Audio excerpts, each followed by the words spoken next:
Andrew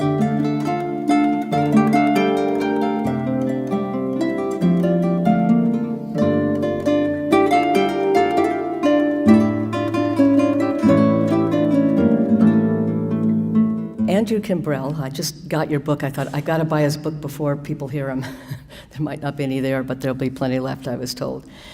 Andrew is a public interest attorney, an activist, an author, and a founder and executive director of the Center for Food Safety. He's in Washington, D.C. He spoke at our conference 5 years ago, The Economics of Peace, in Sonoma, too, and actually people were mobbing his workshop. And he's also at the International Center for Technology Assessment. Andrew has been at the forefront of legal and grassroots efforts to protect the environment and to promote sustainable agricultural production methods.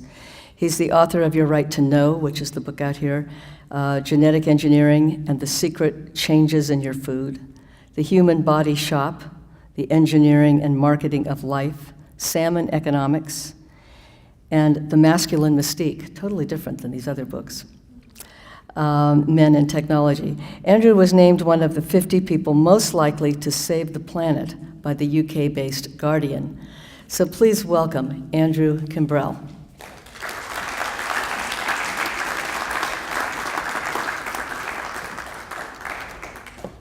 Hello, everybody. As you can see right away, I'm not better looking than Randy, and as you'll learn fairly soon, I'm not as smart as Randy either. But it's been a joy to work on Foundation Earth with Randy. One of my great mentors is Father Thomas Berry. I don't know how many people here were familiar with Father Thomas's work. He's inspired much of my life. He actually baptized me and my children, interestingly enough. And so a lot of what we do at Foundation Earth is in his memory and reflecting on his work. And our work together in sort of redefining the humans at the species level in our relationship to the natural world, and our understanding that human economy has to be a wholly owned subsidiary of ecology if it's going to survive. We have a workshop later on where I will be happy to talk to people about what I usually talk about, which is agriculture, regenerative agriculture, our battles against Monsanto, Dow, DuPont, all the great things we can do to have a regenerative agriculture, a regenerative food system. But I almost always, no good deed goes unpunished. And so I almost always use an invitation from Georgia to go sort of off the rails. And I'm about to do that right now in a different way. And please, again, I'm very eager to share with you all the work we're all doing on agriculture and the great work that Randy Hayes is doing on energy. So at that workshop, we can show you all of the new paradigms that are happening. But Ann, I couldn't resist this. So I don't know if my slides are going to come up there or not. Do I press this thing? One of the reasons I oppose technology is that I'm totally incapable of working it.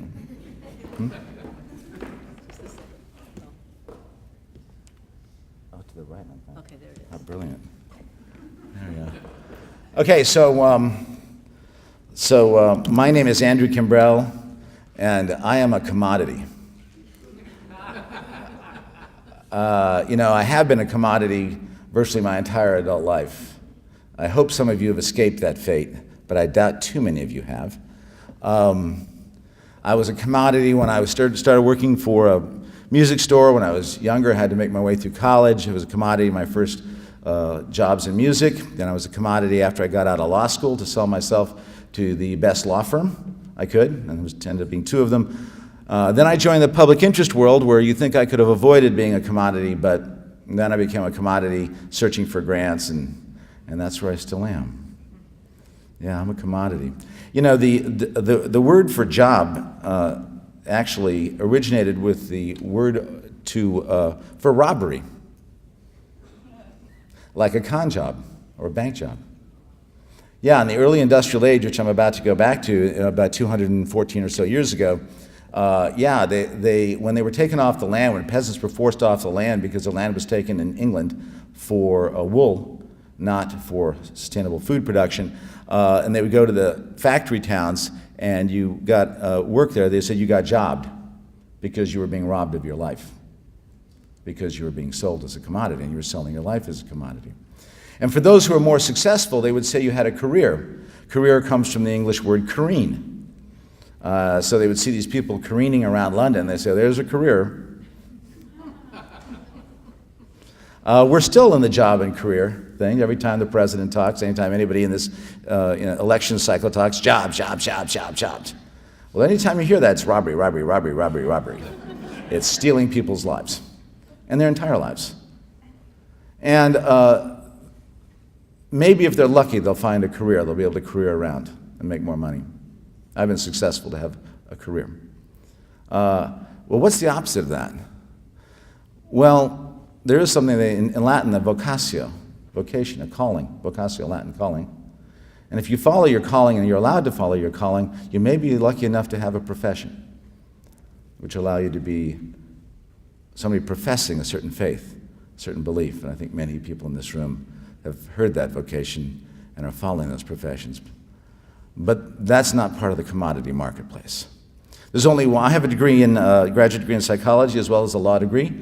And for those of you interested, the only person I know that's really gone into the psychology of being a commodity, of spending your life as a commodity, is Erich Fromm.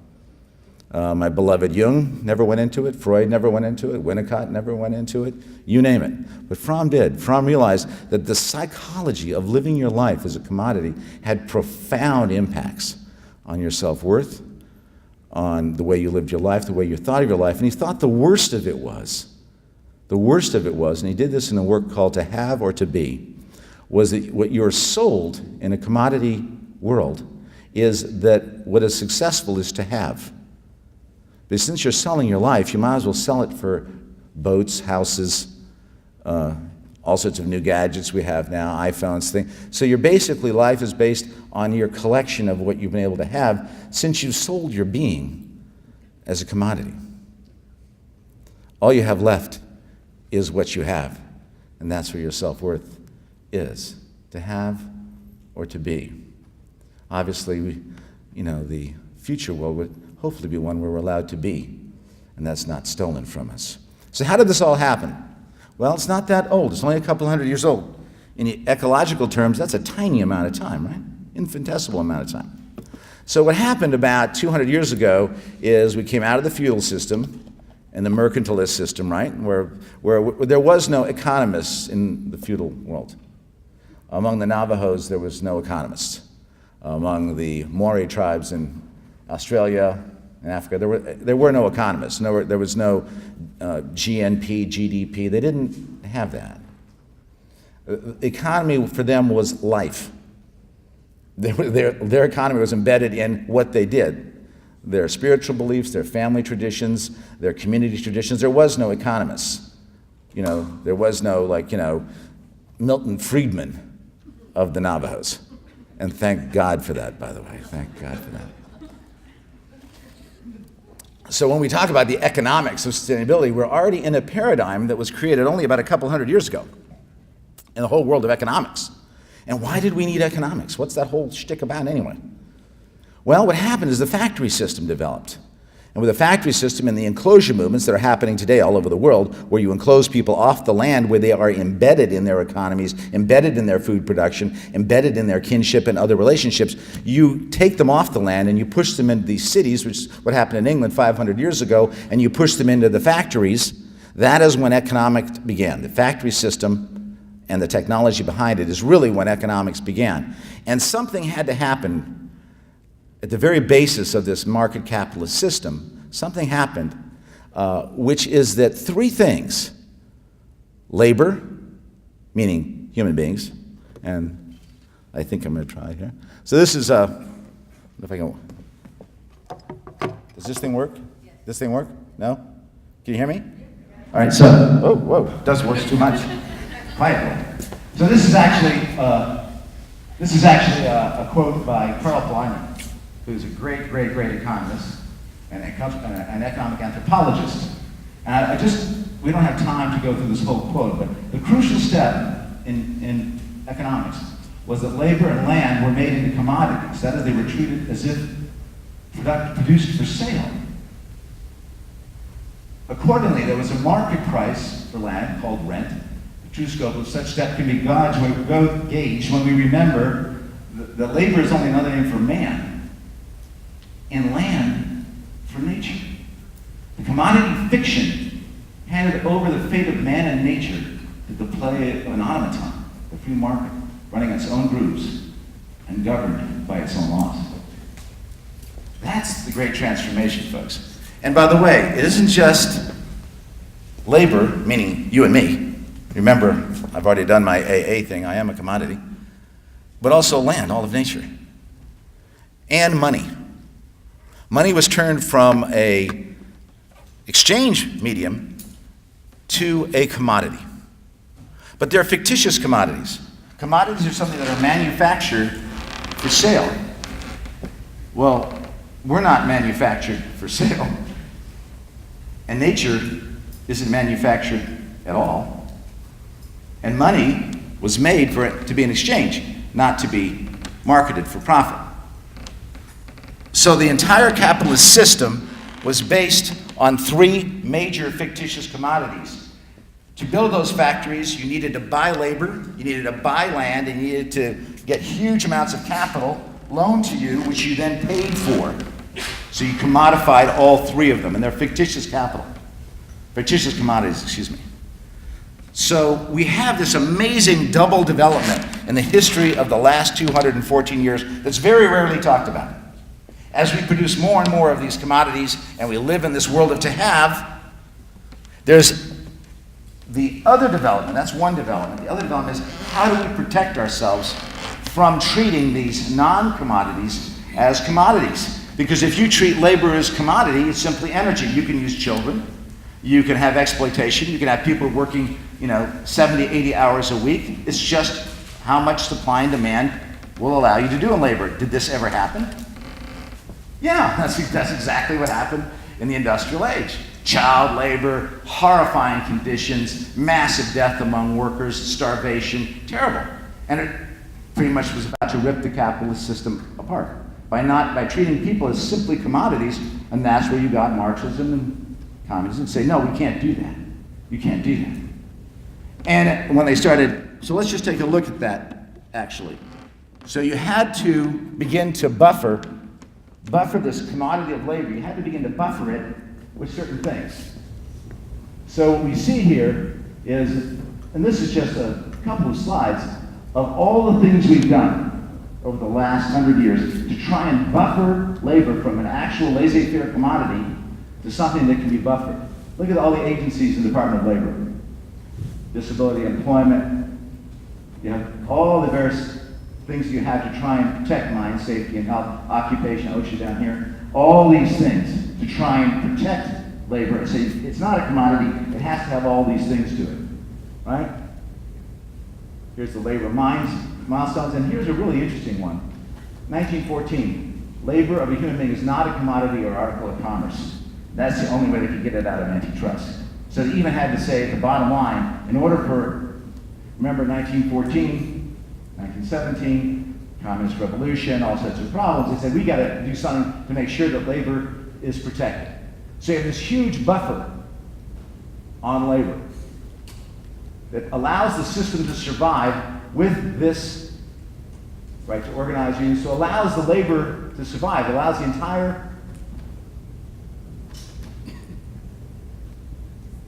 look at all that. Social Security, Medicaid, all of it. For capitalism to survive, it needs all of these things to buffer labor from being a true commodity and to try and create it as a semi-commodity so it doesn't destroy itself.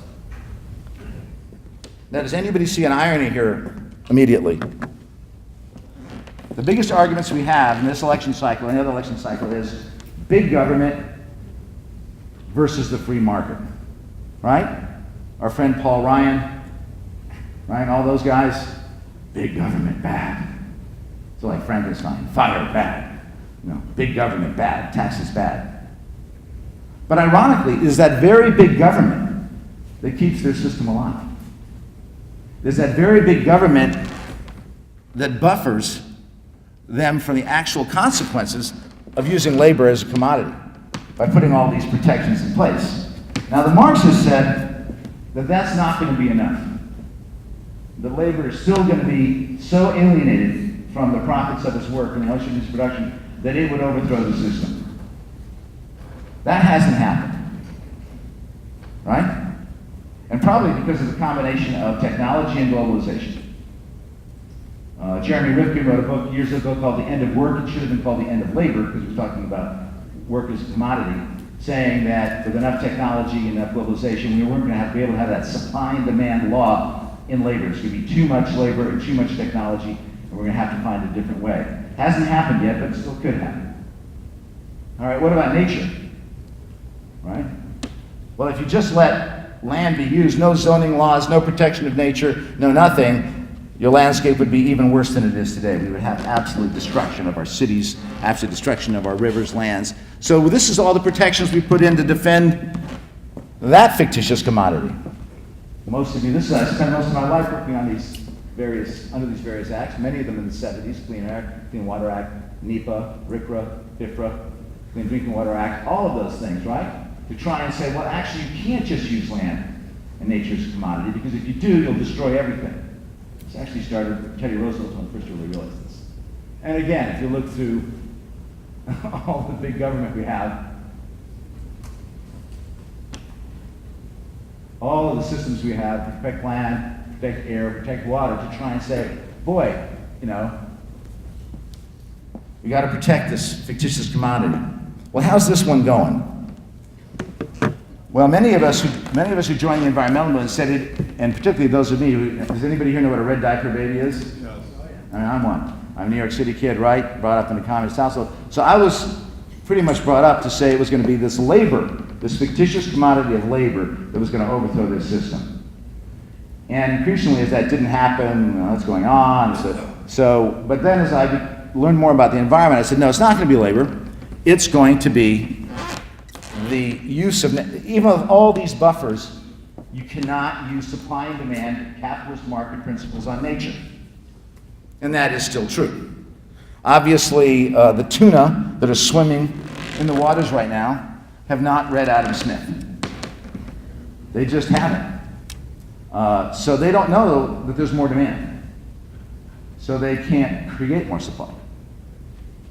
The Ogallala Aquifer just hasn't read Milton Friedman. It takes it about 1,500 years for it to fill back up, regardless of supply and demand. It doesn't know that. Topsoil, which we're depleting at 15 times the rate we should, it doesn't know about the market system. It doesn't know about supply and demand. And all of these protections in place are not sufficient to protect the system. Now, much less what Richard Heinberg so eloquently talks about, which is the end of the age of extraction, right? I mean, 2052, the end of oil, 2068, the end of natural gas, 2082, the end of coal, right? We have used those things as if they were commodities that had been produced for supply and demand, just like the aquifer water, but they don't respond to that. So you have an entire economic system, while trying to buffer it with all those acts that you saw, and all the work I do as an environmental lawyer, it's not going to work. Because you fundamentally have an economic system which is, and I use this term advisedly with no disrespect for the actual disease, that is autistic to the actual realities of the college. And so I remain convinced that rather than labor, what is going to bring down capitalism, and it's going to bring it down in the next few generations, is the conflict between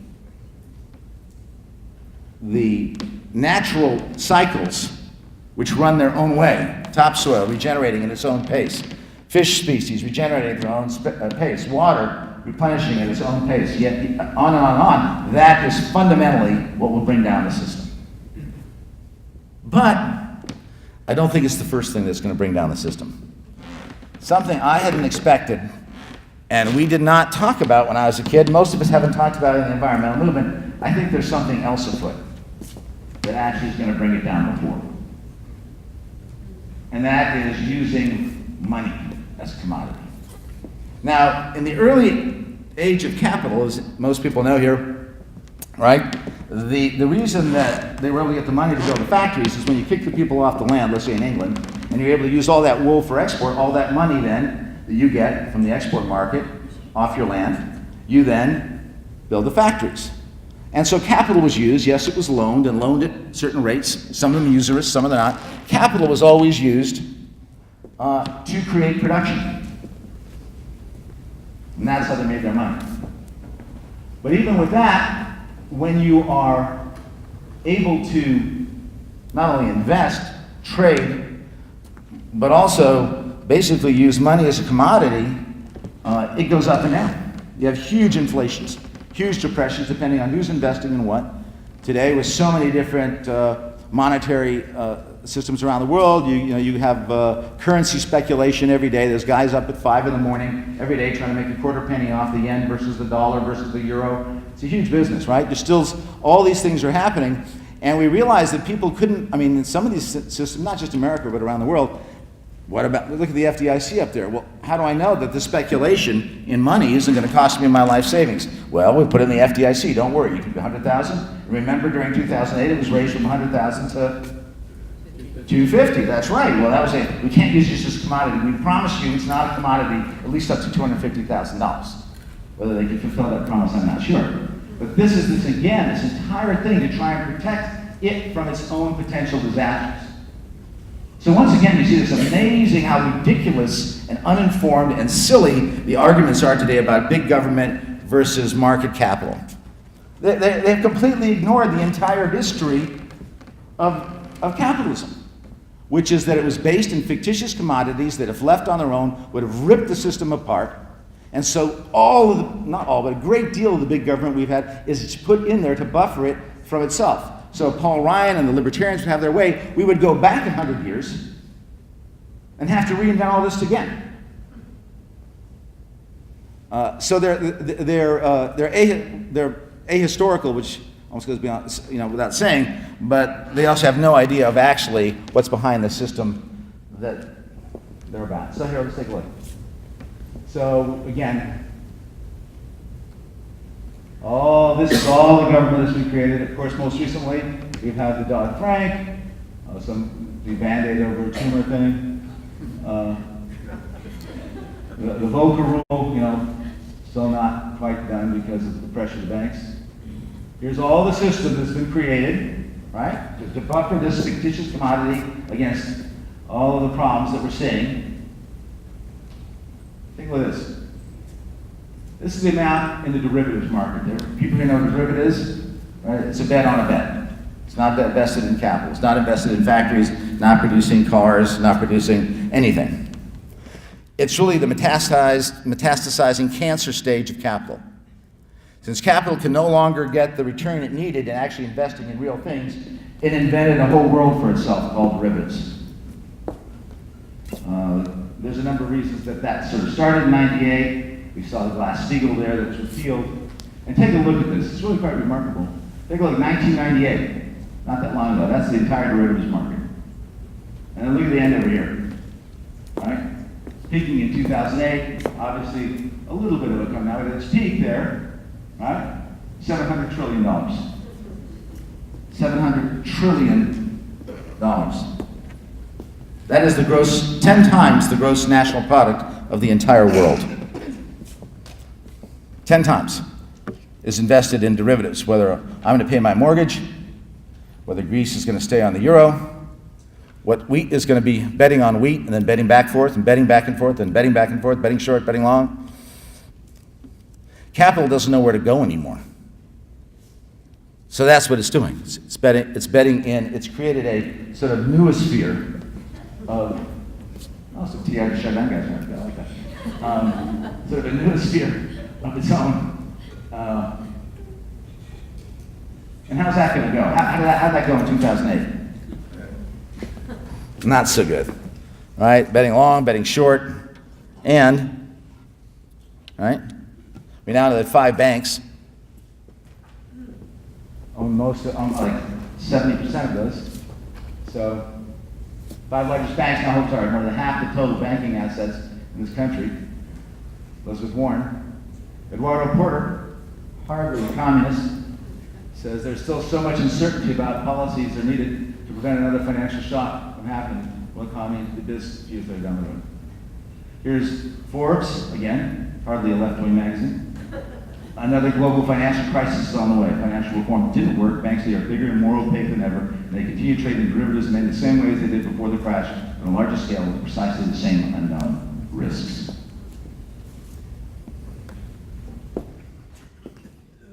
So we weren't wrong.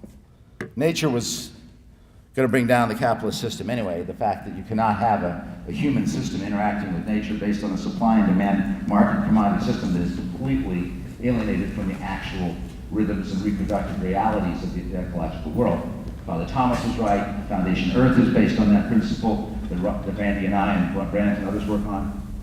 But I think that we've ignored this.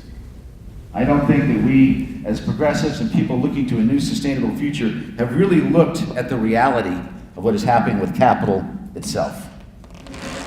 And the catastrophic, again, metastasizing, cancerous way in the last 16 years that we have developed a complete gambling system that is now 10 times the gross national product of the world, and that will almost certainly crash down.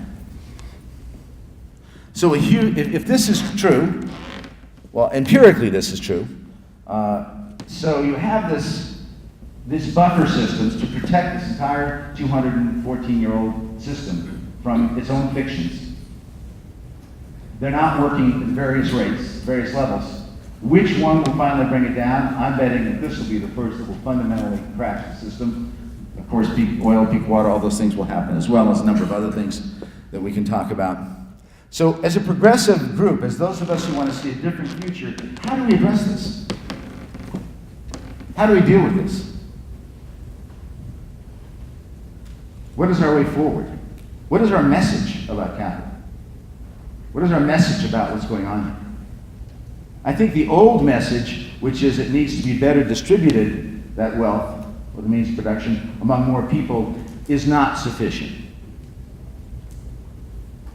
I think a fundamental prophetic view of the problems of this entire system from the beginning, the fictions it was based on, that has been for a very short period of time, yes, it's produced an almost unimaginable number of products. It has done that. And wealth never thought of even by the pharaohs or the kings of the past for a certain group. But it's based on this faulty system, fundamentally faulty, fictitious commodity system. And I think that unless we learn to begin to criticize the entire system itself, because I have been in, not groups like this, but I've been in entire environmental meetings, meetings about food production, meetings about a lot of things where people are afraid to talk about capitalism itself. The C word almost never comes up.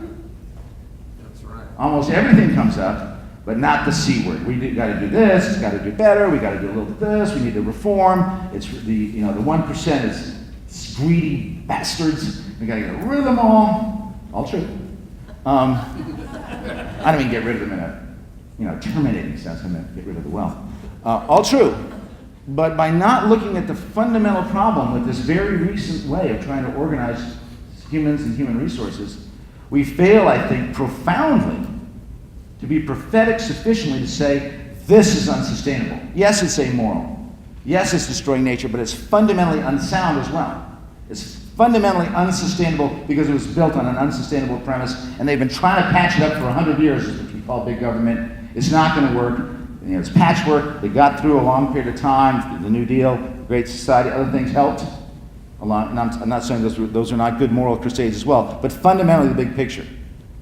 So if there's one message that I would give to us is that as we proceed forward to a new, sustainable, regenerative, economic, agricultural, human-centered, being, not having centered world, in that sense, imitating some of our forebears in the indigenous cultures and others who did see economics not in this way, but fully embedded in the social, personal, psychological realities of both human and non-human nature. We need to say and understand this and say, this is not sustainable, it's wrong, it's destructive, and we have to take on capitalism itself fundamentally. Thank you.